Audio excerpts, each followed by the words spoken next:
Selamat datang di dapur Nap-Nap. Buat kalian yang belum subscribe, jangan lupa subscribe ya. Dan aktifkan lonceng notifikasi biar nggak ketinggalan video terbaru. Di video kali ini aku akan buat salah satu jajanan yang hampir disukai oleh semua orang, mulai dari anak-anak sampai orang dewasa, yaitu sosis Solo. Teksturnya itu lembut dan rasanya itu gurih. Apalagi kalau misalnya dimakan sama cabai rawit, pasti enak banget. Langsung buat yuk. Pertama, aku akan membuat kulit sosis solonya. Masukkan terigu. Teman-teman di sini boleh pakai protein sedang ataupun protein tinggi. Masukkan tepung tapioka. Masukkan telur. Masukkan santan. Di sini aku pakai santan instan. Masukkan minyak goreng.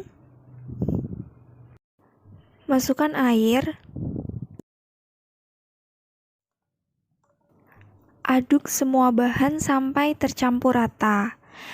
Nah, kira-kira nanti konsistensinya sampai seperti ini. Jadi dia tuh nggak terlalu cair dan nggak terlalu kental. Setelah itu aku saring agar adonannya itu tidak bergerindil. Kalau misalnya nggak mau disaring juga nggak apa-apa ya.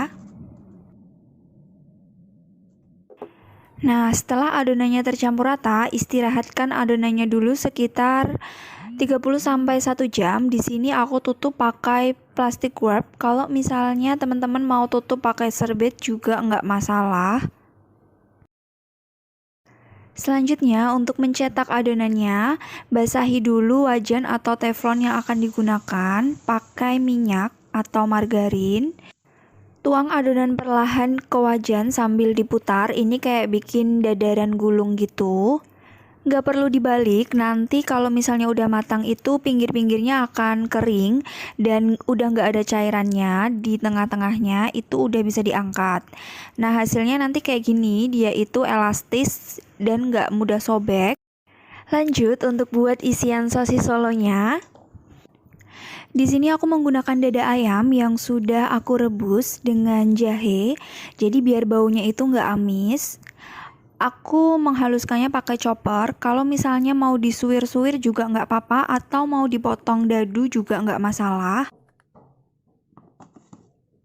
Kurang lebih sampai teksturnya kayak gini. Nah, teman-teman boleh kalau mau teksturnya itu lebih kasar dari ini. Selanjutnya aku mau buat bumbu halusnya. Masukkan bawang putih, masukkan bawang merah, kemiri, dan di sini aku pakai ketumbar bubuk. Untuk menghaluskannya boleh ditambah air atau minyak, tapi kalau aku pakai minyak. Tumis bumbunya sampai baunya wangi dan matang.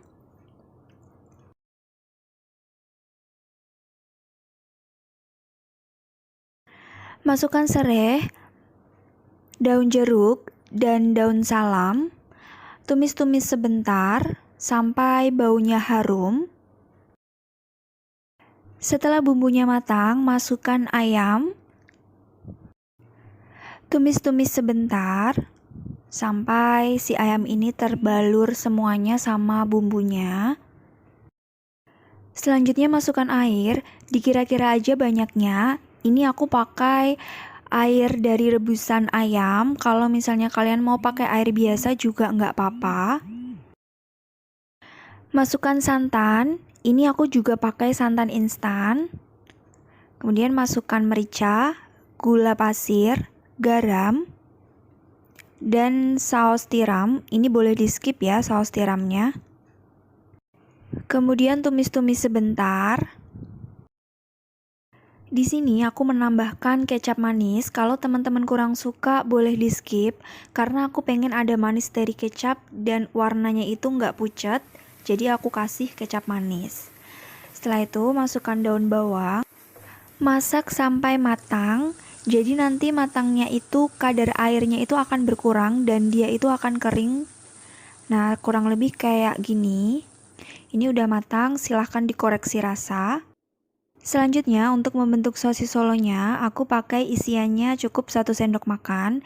Karena sebenarnya sosis solo itu kan ukurannya kecil ya. Setelah itu, lipat bagian kanan kirinya terlebih dahulu.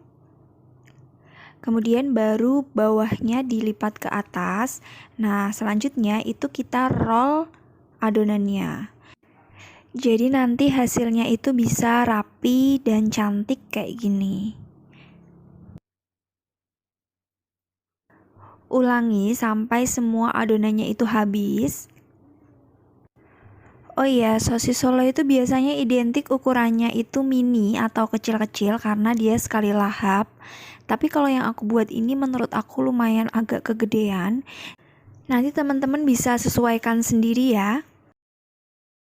Nah, untuk menggorengnya, teman-teman bisa masukkan adonan sosis Solo ke dalam kocokan telur terlebih dahulu. Baru setelah itu dimasukkan ke dalam minyak panas. Goreng hingga warnanya jadi kuning keemasan.